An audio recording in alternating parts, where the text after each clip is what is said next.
ইতিমধ্যে আপনারা জেনেছেন বিতর্কের মুখে পদত্যাগ করলেন রাষ্ট্রপতি মোহাম্মদ শাহাবুদ্দিন। তিনি পদত্যাগ জমা দেন। হঠাৎ শাহাবুদ্দিন চুপ্পুকে রাষ্ট্রপতির পদ থেকে সরিয়ে দেওয়ার সিদ্ধান্ত হয়েছে। রাষ্ট্রের প্রতি যে ওনার যে কমিটমেন্ট সেটা উনি ভঙ্গ করেছেন, সেই জায়গা থেকে উনি রাষ্ট্রপতি থাকার যে গ্রহণযোগ্যতা সেটি তিনি ইতিমধ্যেই হারিয়েছেন। আজকে প্রথম অধিবেশন ছিল, আমরা মাননীয় স্পিকারের কাছে বলেছিলাম যে ফ্যাসিবাদের দোসর এমন কেউ এই সংসদে বক্তব্য দিতে পারবে না। এর প্রতিবাদ স্বরূপ আমরা আমাদের প্রতিবাদ জানিয়ে সেখান থেকে ওয়াকআউট করেছি। নতুন বাংলাদেশের প্রথম সংসদ অধিবেশন, আর প্রথম দিনেই এ কেমন চরম বিশ্বাসঘাতকতা। জুলাই গণ অভ্যুত্থানের শহীদদের রক্তের দাগ এখনো রাজপথ থেকে পুরোপুরি শুকোয়নি, অথচ ক্ষমতার মসনদে বসেই শহীদদের নাম মুছে ফেলা চক্রান্ত শুরু হয়ে গেল। আজ 12ই মার্চ 2026 এই সংসদ ভবন একদিন এদেশের ছাত্র জনতার রক্ত আর ঘাম দিয়ে কেনা মুক্তির প্রতীক হয়ে দাঁড়িয়েছিল, কিন্তু আজ সেই ভবনের চার দেয়ালের ভেতরে যা ঘটছে তা কি সেই স্বপ্নের সাথে এক ভয়াবহ বিশ্বাসঘাতকতা নয়? সংসদের প্রথম অধিবেশন, অথচ শুরুতেই এক রক্ত হিম করা পরিস্থিতির অবতারণা। বিরোধী দলের অপমানে পদত্যাগ করতে বাধ্য হলেন রাষ্ট্রপতি। বাংলাদেশের ইতিহাসে এক অভূতপূর্ব এবং লজ্জাজনক ঘটনা ঘটে গেল জাতীয় সংসদে। রাষ্ট্রপতি মোহাম্মদ শাহাবুদ্দিন সংসদে ভাষণ দিতে এসেছিলেন, কিন্তু বিরোধী দল জামায়াত এবং 11 দলীয় জোট এমনভাবে তাকে অপমান করল, প্ল্যাকার্ড দেখিয়ে চিৎকার করল, ওয়াকআউট করল, যে রাষ্ট্রপতি লজ্জিত হয়ে গেলেন এবং এখন খবর আসছে যে তিনি পদত্যাগ করার কথা ভাবছেন। দর্শক, রাষ্ট্রপতি শাহাবুদ্দিন চুপ্পু আওয়ামী লীগের আমলে নিয়োগ করা এবং তিনি আওয়ামী লীগের একজন দালাল, আওয়ামী লীগের পা চাটা গোলাম এই রাষ্ট্রপতি শাহাবুদ্দিন চুপ্পু। তিনি ভাষণ দিয়েছিলেন যে শেখ হাসিনাকে কদমবুজি করা এটা আমি আমার জন্য সৌভাগ্যের বিষয় বলে মনে করি। এবং জুলাই গণঅভ্যুত্থান এদেশের হাজারো ছাত্র জনতা তারা শহীদ হয়েছেন, লড়াই করেছেন, সংগ্রাম করেছেন, রাজপথে রক্ত ঝরিয়েছেন। এই তাদের পিছনে সবচাইতে তাদের বিরুদ্ধে অবস্থা নিয়েছেন এবং তাদের বিরুদ্ধে সবচাইতে বেশি কলকাঠি নেড়েছেন এই রাষ্ট্রপতি শাহাবুদ্দিন চুপ্পু। যে কারণেই নতুন বাংলাদেশে নতুন সংসদে নতুন অধিবেশনে এই আওয়ামী লীগের আলামত এবং আওয়ামী লীগের চিহ্ন রাষ্ট্রপতি শাহাবুদ্দিন চুপ্পু ভাষণ দিবেন, এটা এদেশের জনগণ কোনোভাবেই মেনে নিতে পারে না। যে কারণেই দর্শক আপনারা দেখেছেন যে গতকাল এই রাষ্ট্রপতি শাহাবুদ্দিন চুপ্পুকে নিয়ে সংসদে তুলকালাম শুরু হয়েছে এবং বিরোধী দলের নেতাকর্মীরা, এনসিপির নেতাকর্মীরা তারা তাকে অপমান করে সংসদ থেকে বেরিয়ে গিয়েছেন এবং এই রাষ্ট্রপতি শাহাবুদ্দিন চুপ্পুকে নিয়ে আবারও সামাজিক যোগাযোগের মাধ্যমে তুমুল আলোচনা এবং সমালোচনার ঝড় উঠেছে। যে কারণেই এবার তিনি রাষ্ট্রপতির পদ থেকে পদত্যাগ করার ঘোষণা দিয়েছেন। দর্শক, ভিডিওটা অত্যন্ত গুরুত্বপূর্ণ, তাই ধৈর্য ধরে একটি লাইক এবং পুরো ভিডিওটা শেষ পর্যন্ত দেখতে থাকুন। নতুন বাংলাদেশের প্রথম সংসদ অধিবেশন, আর প্রথম দিনেই এ কেমন চরম বিশ্বাসঘাতকতা। জুলাই গণ অভ্যুত্থানের শহীদদের রক্তের দাগ এখনো রাজপথ থেকে পুরোপুরি শুকোয়নি, অথচ ক্ষমতার মসনদে বসেই শহীদদের নাম মুছে ফেলা চক্রান্ত শুরু হয়ে গেল। যে পতিত ফ্যাসিস্টদের হটিয়ে হাজারো প্রাণের বিনিময়ে নতুন দেশ গড়া হলো, সেই ফ্যাসিস্টদের দোসর রাষ্ট্রপতির সামনে আজ ঘটে গেল এক অভূতপূর্ব ঘটনা। একদিকে বিরোধী দলগুলোর ক্ষোভ ও ওয়াকআউট, অন্যদিকে সরকারি দলের আসনে বসে তারেক রহমানের রহস্যময় হাততালি। আর সবচেয়ে বড় চমক, যাকে একসময় খোদ দল ভাঙার কারিগর বলা হতো, তিনি এখন জাতীয় সংসদের স্পিকার। এখানেই শেষ নয়, জুলাই বিপ্লবের আইকনের খুনির আইনজীবীকে সরাসরি বসিয়ে দেয়া হলো ডেপুটি স্পিকারের চেয়ারে।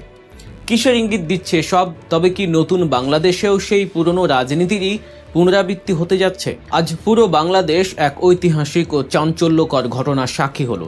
জাতীয় সংসদের এই নতুন অধিবেশনে বিরোধী দলগুলো যে একটা কঠিন বার্তা দিতে যাচ্ছে সে আগেই ধারণা করা হয়েছিল রাজনীতি সচেতন মহলে, আর বাস্তবে ঘটল ঠিক তাই।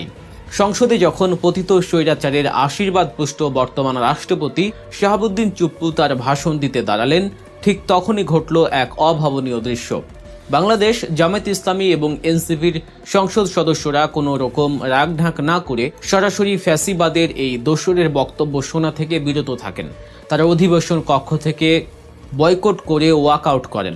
তারা হাতে প্ল্যাকার্ড নিয়ে স্পষ্ট বুঝিয়ে দিয়েছেন, জুলাই শহীদদের রক্তের সাথে কোনো আপোষ নয়। রক্তের দাগ পার করে এসে স্বৈরাচারের কোনো দোসরের মুখ থেকে নীতিবাক্য শোনার কোনো ইচ্ছা তাদের নেই। কিন্তু ঠিক সেই মুহূর্তেই সংসদের ভেতরে দেখা গেল এক অদ্ভুত বৈপরীত্য, যা দেশের আগামী রাজনীতির জন্য এক বিশাল ও গভীর বার্তা। একদিকে বিরোধী দলের নেতারা যখন তীব্র প্রতিবাদ করে সংসদ কক্ষ থেকে বেরিয়ে যাচ্ছেন, ঠিক তখন সরকারি দলের আসনে বসা বিএনপির শীর্ষ নেতা তারেক রহমান রীতিমতো হাততালি দিচ্ছেন। এই হাততালি শুধু রাষ্ট্রপতির ভাষণের প্রতি সাধারণ কোনো সমর্থন ছিল না, বরং এটি ছিল একটি সুস্পষ্ট রাজনৈতিক সিগন্যাল। এই সিগন্যাল বলে দিচ্ছে বিএনপি এখন সিস্টেমের সাথে পুরোপুরি মানিয়ে নিতে চাইছে। অতীত অবস্থান থেকে সরে এসে রাষ্ট্র ক্ষমতার সমীকরণে তারা এখন আপোষের পথেই হাঁটছে। বিপ্লবের চেতনার চেয়ে ক্ষমতার হিসাব নিকাশই এখন তাদের কাছে হয়তো মুখ্য হয়ে দাঁড়িয়েছে। আজকের দিনের চমক বা নাটকীয়তা শুধু বিরোধী দলের ওয়াকআউটের মধ্যে সীমাবদ্ধ ছিল না। সংসদের ভেতরে আজ এমন একটি ঘটনা ঘটেছে যাকে বাংলাদেশের সংসদীয় রাজনীতির ইতিহাসে একটি মাইল ফলক বা ঐতিহাসিক মুহূর্ত হিসেবে আখ্যায়িত করা যায়। আর এই সাহসী কাজটি করেছেন বিরোধী দলীয় উপনেতা ও জামায়াত ইসলামীর বর্ষিয়ান নেতা সৈয়দ আব্দুল্লাহ মোহাম্মদ তাহের। সংসদে যখন আনুষ্ঠানিক শোক প্রস্তাব উত্থাপন করা হলো, তখন সরকারি দল বিএনপির পক্ষ থেকে অত্যন্ত সুকৌশলে জুলাই গণঅভ্যুত্থানের অন্যতম আইকন ইনকিলাব মঞ্চের সাবেক মুখপাত্র শহীদ শরীফ ওসমান হাদির নামটি বাদ দেওয়া হয়। একটু ভেবে দেখুন যে শহীদ শরীফ ওসমান হাদি এই নতুন বাংলাদেশ গড়ার জন্য জীবন দিলেন, যার খুনিরা আজ ভারতে বসে নতুন ষড়যন্ত্র করছে, সেই হাদির নাম প্রথম সংসদের শোক প্রস্তাবেই রাখল না বিএনপি। তারা হয়তো কোনো বিতর্কে না গিয়ে একটি ক্লিন ইমেজ ধরে রাখতে চেয়েছিল, অথবা রাজনৈতিক প্রতিপক্ষের কোনো আইকনকে রাষ্ট্রীয় স্বীকৃতি দিতে চায়নি। কিন্তু সৈয়দ আব্দুল্লাহ মোহাম্মদ তাহের নিজ আসন থেকে তীব্র প্রতিবাদে দাঁড়িয়ে যান। তিনি জোরালো দাবিতে শুধু ওসমান হাদির নামই নয়, বরং বিশ্ববরেণ্য মুফাসসিরে কোরআন আল্লামা দিলওয়ার হোসেন সাইদি এবং জামায়াত ইসলামীর সাবেক আমির মাওলানা মতিউর রহমান নিজামী সহ জামায়াতের শহীদ নেতাদের নাম অন্তর্ভুক্ত করতে স্পিকারকে বাধ্য করেন, যা পুরো সংসদকে মুহূর্তের জন্য স্তব্ধ করে দেয়। একটু পেছনে ফিরে তাকান, মনে করে দেখুন গত 5 আগস্টের সেই উত্তাল দিনগুলোর কথা। বুকের তাজা রক্ত ঢেলে দিয়ে এদেশের আপামর ছাত্র জনতা যে স্বৈরাচারের পতন ঘটিয়েছিল, তারই চূড়ান্ত প্রতীক হিসেবে সেদিন তারা এই জাতীয় সংসদ দখল করে নিয়েছিল।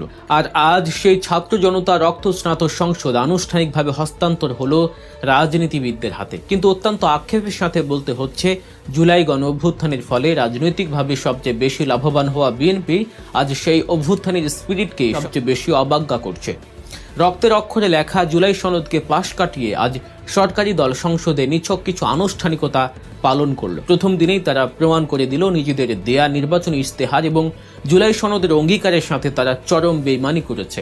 কথা ছিল স্পিকার বা ডেপুটি স্পিকারের কোনো একটি পদ বিরোধী দলকে দেয়া হবে, ভারসাম্যপূর্ণ রাজনীতি কায়েম হবে, কিন্তু বাস্তবে তার কিছুই দেয়া হয়নি। শুরু হলো এক চরম বিশ্বাসঘাতকতার নতুন অধ্যায়। এরপর আসি আজকের দিনের সবচেয়ে বিস্ময়কর চমকে।